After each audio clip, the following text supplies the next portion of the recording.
A'udzu billahi minasyaitonir rajim. Au kalladzi marra ala qaryatin wa hiya khawiyatun ala urushiha. Qala anna yuhyi hadhihi Allahu ba'da mautiha.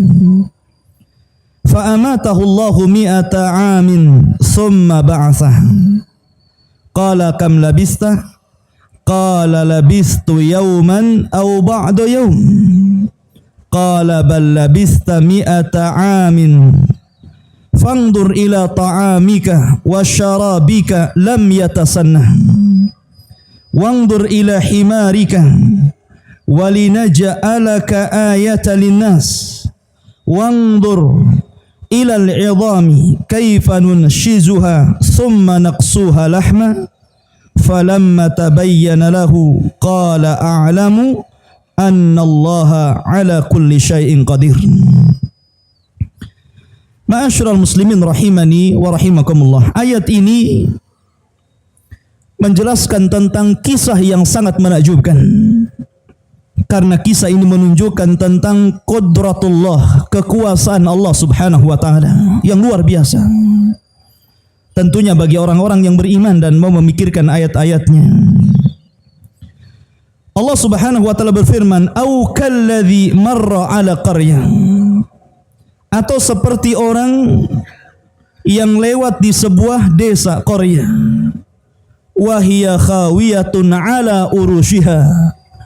Desa ini atau kota ini hancur lebur. Sehingga tidak berbekas lagi. Mungkin Batam seperti Batam hancur semuanya. Tidak ada bangunan, tidak ada pepohonan. Semuanya hancur sampai ke akar-akarnya. Siapa yang menghancurkan desa ini atau kota ini? Dan kota ini adalah kota Palestina. Di sekitar Baitul Maqdis. Dahulu ada kota yang sangat ramai, yang sangat indah. Akan tapi Allah Subhanahu wa taala hancurkan lewat seorang raja. Raja yang membantai seluruh Bani Israel yang ada di sekitar Baitul Maqdis. Siapa dia? Bukhtun Nasr. Sudah saya katakan bahwa ada 4 raja yang kekuasaannya hampir meliputi dunia. Salah satunya Sulaiman yang beriman. Kemudian juga Dzulqarnain. Ini 2 raja yang beriman kepada Allah Azza wa Jalla. Dzulqarnain dan Sulaiman berhasil menguasai sebagian besar dunia. Kemudian yang 2 kufur. Namrud di masa Nabiullah Ibrahim Khalilur Rahman dan Bukhtun Nasr. Dialah yang membantai Bani Israel, bahkan menghancurkan kotanya sampai ke akar-akarnya. Akhirnya kota itu tidak berbekas. Di zaman itu ikhwatu fiddin ada seorang nabi yang diutus kepada Bani Israel. Nabiyun min anbiya'i Bani Israel. Seorang nabi dari nabi-nabi yang Allah utus kepada Bani Israel. Namanya Uzair. Siapa? Uzair. Kita akan mengkisahkan tentang kisah Uzair. Walaupun sebagian ahli tafsir banyak yang mengatakan bahwa laki-laki yang melintasi kota yang ambruk ini adalah Nabi Khidir. Ada juga yang mengatakan rajulun min Bani Israel. Akan tapi pendapat yang masyhur bahwa yang melintasi kota ini adalah Nabiullah Uzair alaihi salatu wassalam. Karena kalau kita hendak menta'yin sebuah sejarah itu sulit.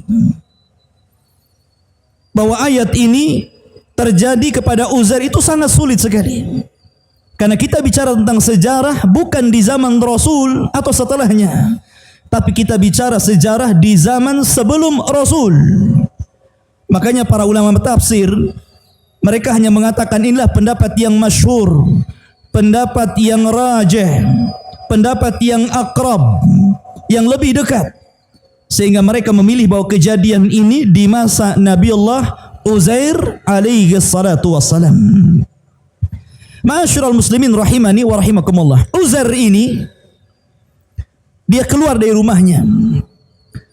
Faraqibal himar, dia pun menunggang keledainya. Kemudian dia berjalan dan melewati kota yang hancur lebur ini. Akhirnya kemudian karena panas sangat terik, fi waqti dhahirah, di waktu zuhur, dia berusaha untuk mencari perlindungan dari teriknya matahari. Maka dia melihat sebuah pohon atau mungkin bebatuan yang bisa menaungi dia, dan dia pun kemudian duduk di situ tafakkur, merenung. Dan itulah orang saleh, ikhwan.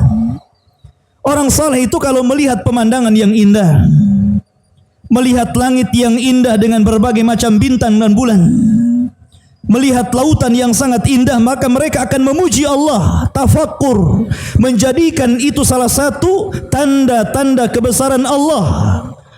Karena mengenal Allah hanya dengan dua cara, melihat tanda-tanda kaun alam dan juga membaca ayat-ayat syar'i berupa kitab-kitab yang diturunkan Allah kepada kita.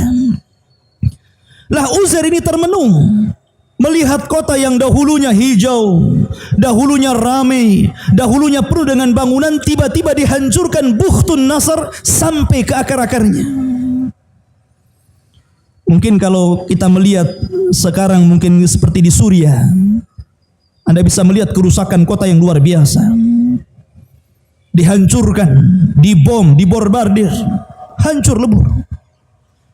Sehingga Uzair termenung melihat kota yang hancur sampai ke akar-akarnya ini. Sehingga kemudian dia mengatakan, bagaimana Allah Subhanahu wa taala bisa mengembalikan kota itu? Bagaimana mungkin Allah Subhanahu wa taala mampu mengembalikan kota ini? Tentu kalimat ini bukan karena syak keraguan Uzair. Mustahil, dia seorang nabi meragukan Allah Subhanahu wa taala mampu membangkitkan kota yang mati. Tapi ini beliau ingin tafakur, bagaimana mungkin kota ini bisa bangkit lagi?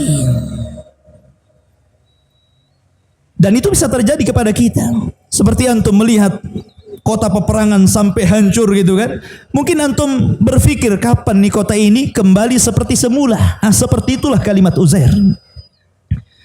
Maka akhirnya Allah Subhanahu wa taala ingin membuktikan bahwa dia ala kulli syai'in qadir. Atas segala sesuatu Allah Maha mampu. Tidak ada yang mustahil bagi Allah Subhanahu wa taala. Maka Allah Subhanahu wa taala katakan, qala anna yuhyi hadhihi Allahu ba'da mautiha. Uzair mengatakan, anna yuhyi hadhihi Allah, bagaimana mungkin Allah Subhanahu wa taala bisa membangkitkan dari kematiannya, dari kehancurannya? Maka Allah Subhanahu wa taala kemudian mengirim malaikat maut. Ada sebagian di masyarakat yang mengatakan nama malaikat maut itu dengan sebutan Israel. Ini tidak benar, ikhwan. Karena hadis Rasul ataupun Al-Quran tidak menyebutkan nama tentang siapa nama malakul maut, malaikat yang mencabut ruh atau kematian. Al-Quran hanya mengatakan malakul maut, malaikat kematian. Begitu juga hadis mengatakan malakul maut, tidak dikatakan Israel. Israel ini istilah Bani Israel yang tidak jelas juntrungannya. Maka kita katakan sebagaimana Al-Quran mengatakan, qul yatawaffakum malakul mautil lati wukila bikum. Allah hanya mengatakan apa? Malakul maut di sini. Maka malakul maut datang ketika itu Uzair ikhwatu fiddin, sebelum dicabut ruhnya oleh malaikat maut ini, dia membawa bekal dari rumahnya. Dia membakal tin. Tin itu buah yang ma'ruf di Arab. Kemudian inab. Inab itu anggur yang biasa diperas untuk asir, untuk jus gitu kan. Kemudian membawa beberapa bejana. Maka Uzair pun sebelum dicabut ruhnya, dia sempat memakan buah tin dan memeras inab tadi, kemudian meminumnya, kemudian beristirahat dari teriknya matahari sambil termenung. Disitulah malakul maut datang, faqabidha ruhuhu, maka ruhnya siapa? Uzair ini dicabut oleh malaikat maut, ditidurkan oleh malaikat maut. Makanya Allah katakan fa'amatahullahu, maka Allah wafatkan dia, Allah tidurkan dia. Berapa lama? Mi'ata amin, 1 abad lamanya. Ada orang yang tidur 1 abad? Antum tidur sehari semalam udah capek ya. Tidur saja bisa capek. Ini tidur 100 tahun. Dan 100 tahun dia tidur, ikhwatu fiddin, tidak ada yang berubah jasadnya. Aneh kan? 100 tahun Allah wafatkan, Allah tidurkan, jasadnya tidak berubah sedikit pun. Makanya ketika terjadi banjir besar di Arab Saudi yang kemudian menghantam kuburan 70 syuhada Uhud, karena kita tahu bahwa kuburan dari padang pasir tentu berbeda dengan kuburan dari tanah liat kan, mudah dihempas air. Apa yang terjadi? Seluruh jasad para sahabat ngapung ke atas. Ya subhanallah ikhwan, tidak ada jasad yang berubah. Bahkan mereka mengenali jasadnya Hamzah yang ketika itu dibedel perutnya oleh siapa? Hindun. Dan diambil ususnya, dibuat anting-anting dan kalung karena dendamnya kepada Hamzah. Jadi bekas sayatannya nampak di situ. Akhirnya kemudian jasad syuhada Uhud dipindah ke atas, ke Bukit Ainain, yang dahulunya di zaman peperangan Uhud, bukit itu adalah bukit yang diperuntukkan untuk 40 pemanah yang Nabi SAW percayakan kepada mereka. Kemudian pemanah ini turun, kemudian terjadi kekalahan oleh pasukan Quraisy yang dipimpin oleh Khalid ibn Walid sebelum beliau masuk Islam. Tapi ini tidak mustahil bagi Allah, ikhwan. Allah membiarkan jasad itu 100 tahun dan tidak berubah. Luar biasa kekuasaan Allah subhanahu wa ta'ala ya. Kemudian malaikat setelah 100 tahun summa ba'asah, tiba-tiba ruhnya ditiupkan kembali, kemudian dia terbangun sebelum matahari terbenam. Jadi dia seolah-olah tidur zuhur, bangun sore. Dia sangka cuma beberapa jam saja, padahal dia tertidur 100 tahun. Maka malaikat yang menjelma manusia mendatangi siapa? Uzair ini. Kemudian bertanya, "Kam labista? Sudah berapa lama engkau tidur di sini?" Maka dia menjawab, "Labistu yauman au ba'du yaum." Mungkin aku tidur sehari atau mungkin setengah hari. Padahal sudah tidur 100 tahun. Dia katakan apa? Mungkin aku tertidur 1 hari atau setengah hari saja. Keajaiban ikhwan. Allah ala kulli syai'in qadir.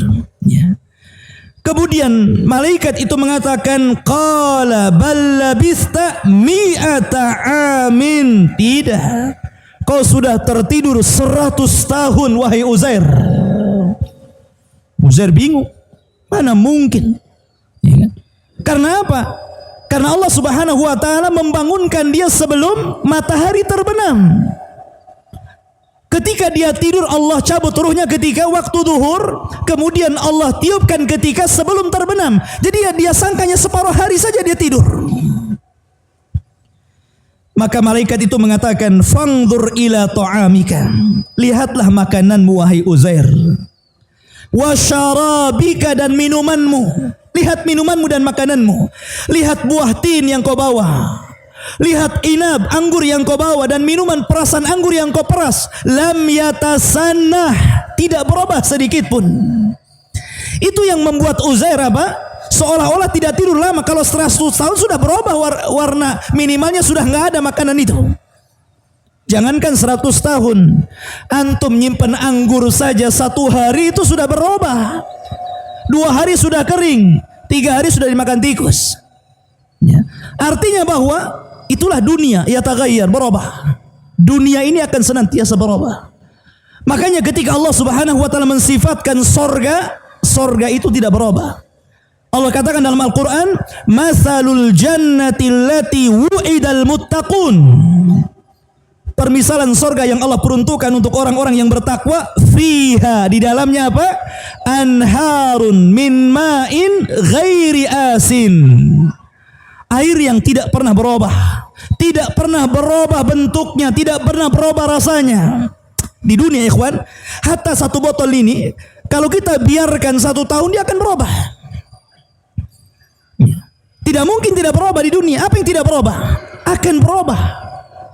Di dunia akan berubah. Makanya di sorga tidak berubah. Wa anharun min labanin lam yataghayyar ta'muh. Bahkan ada satu aliran susu yang tidak pernah berubah rasanya. Di dunia pasti berubah. Sering saya katakan kalau Anda buat susu di pagi hari, kemudian diminum di depan, atau main ceret. Berubah rasanya jadi penyakit. Tapi di sorga tidak berubah. Tapi di sini Allah Subhanahu wa taala menjadikan itu tidak berubah untuk sebagai apa? Tanda-tanda kebesaran Allah. Allah ala kulli syai'in qadir. Allah atas segala sesuatu maha mampu, ikhwan. Tapi lihat, yang menjadikan ikhwatu fiddin yang dimuliakan Allah Azza wa Jal, bahwa Uzair baru dia paham bahwa dia tertidur 100 tahun, kalimat setelahnya. Malaikat ini mengatakan, wanzur ila himarika, lihat di mana keledaimu sekarang. Keledaimu sudah tidak ada lagi. Uzair tidak melihat keledainya kemana. Padahal keledai itu ditambat di dekat peristirahatan dirinya. Tiba-tiba Allah Subhanahu wa taala meniupkan ruh, meniupkan angin, meniupkan rih, meniupkan angin. Kemudian angin ini mengumpulkan tulang-tulang keledai yang sudah hancur, kemudian merangkai satu-satu tulangnya. Datang tulang kaki, tulang perut, tulang iga, buntutnya, kepalanya gitu kan. Berbentuk tulang dulu. Dan tulang itu berbentuk seekor keledai. Makanya Allah mengatakan, wanzur ilal idham, lihatlah kepada tulang-tulang keledai itu. Kaifa nunsizuha, bagaimana kami merangkainya. Tiba-tiba di hadapan Uzair ini, keledai itu terangkai. Tulang-tulangnya tiba-tiba berdatangan terangkai sendiri. Kemudian summa naqsuha lahma, tiba-tiba dagingnya bermunculan. Kemudian daging itu melekat di tulang-tulang tadi. Kemudian menjadilah seekor keledai Uzair. Dan ketika keledai itu ditiupkan ruh, maka keledai itu langsung menghadap langit, kemudian berteriak dan menyangka seolah-olah kiamat telah datang. Maka dari sini ikhwatu fiddin yang dimuliakan Allah Azza wa Jal, Allah katakan falamma tabayyana lahu, ketika sudah jelas bagaimana kuasa Allah, Allah mampu menghidupkan yang mati menjadi hidup. Maksudnya apa? Maksudnya Allah ingin menjelaskan kepada Uzair, jangan lagi keledai yang sudah meninggal, yang sudah tidak ada tulang belulangnya, kemudian Allah satukan kembali tulangnya, kemudian Allah bungkus dengan daging, kemudian Allah tiupkan ruh. Jangan lagi keledai, kota yang hancur sekalipun Allah sanggup untuk menghidupkan kembali. Itu maksudnya. Allah mampu menghidupkan kota yang hancur. Kenapa? Qala a'lamu, sekarang baru aku tahu, kata Uzair, annallaha ala kulli syai'in qadir, bahwa Allah atas segala sesuatu maha mampu. Sesuatu yang kita anggap mustahil, tapi mungkin bagi Allah Subhanahu wa ta'ala. Akhirnya Uzair pun dia pulang ingin melihat rumahnya. Diambil keledainya, kemudian naik keledai. Kemudian sudah berubah kondisinya. Orang-orangnya sudah berubah karena sudah 100 tahun.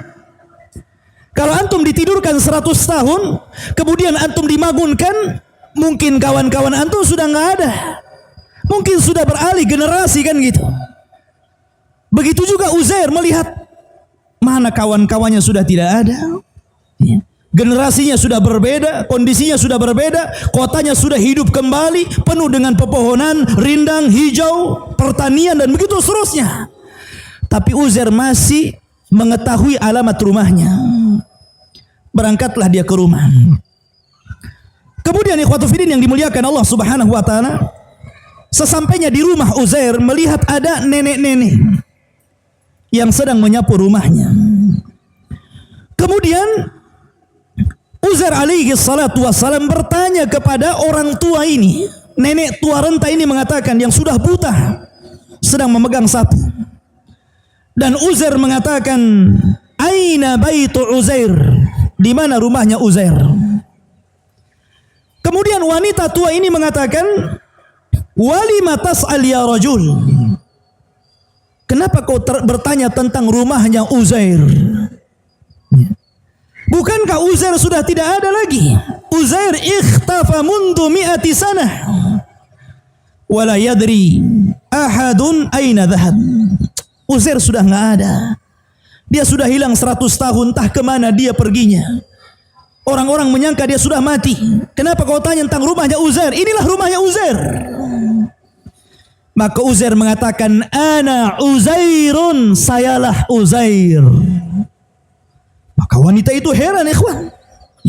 Gak mungkin ini Uzair. Uzair udah gak ada. Uzair sudah hilang 100 tahun. Kamu ngaku-ngaku Uzair ya?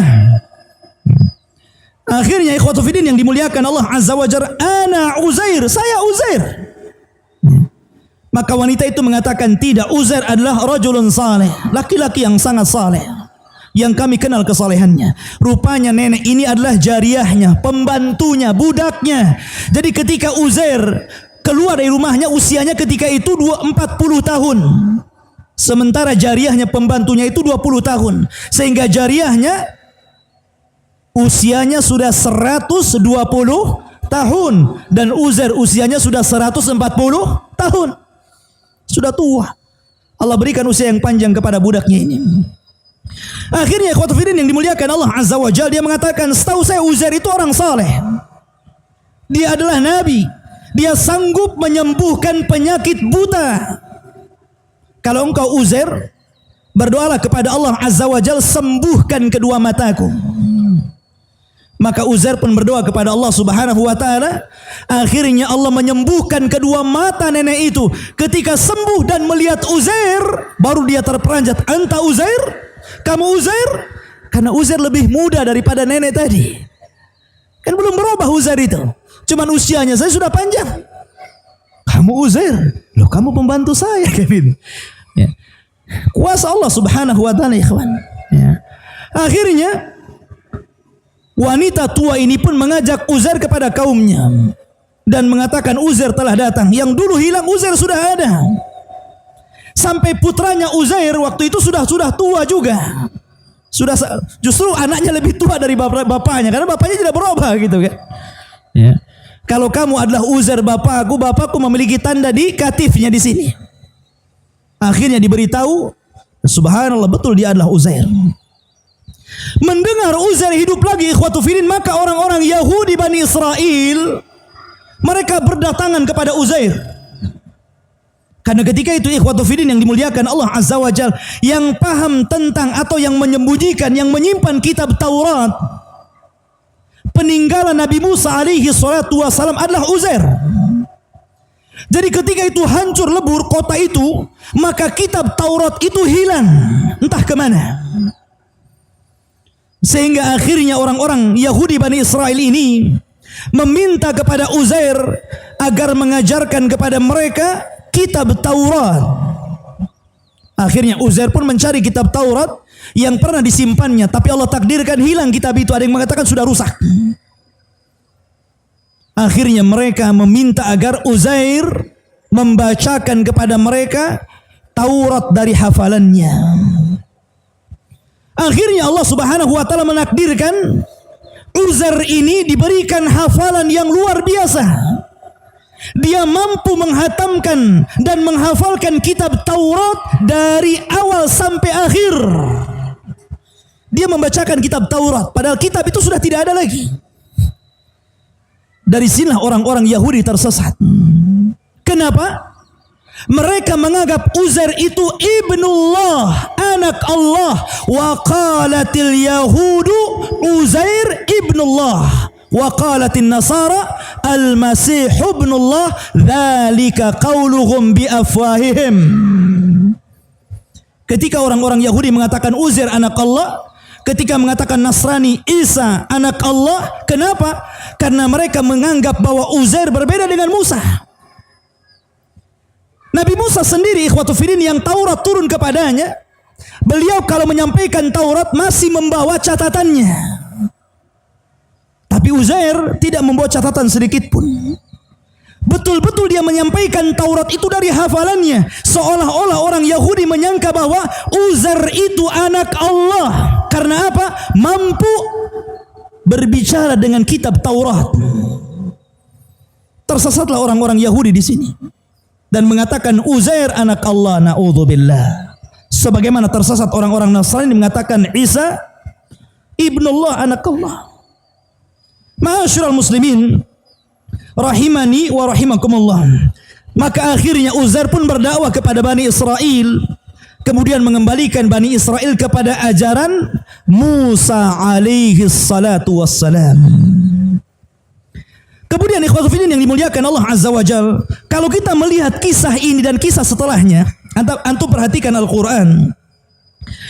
Al-Baqarah ayat 159, kemudian disusul dengan Al-Baqarah 260, jadi 259, setelah itu 260, sama berbicara tentang kuasa Allah, bagaimana Allah menghidupkan sesuatu dari kematian. Cuman berbeda ceritanya.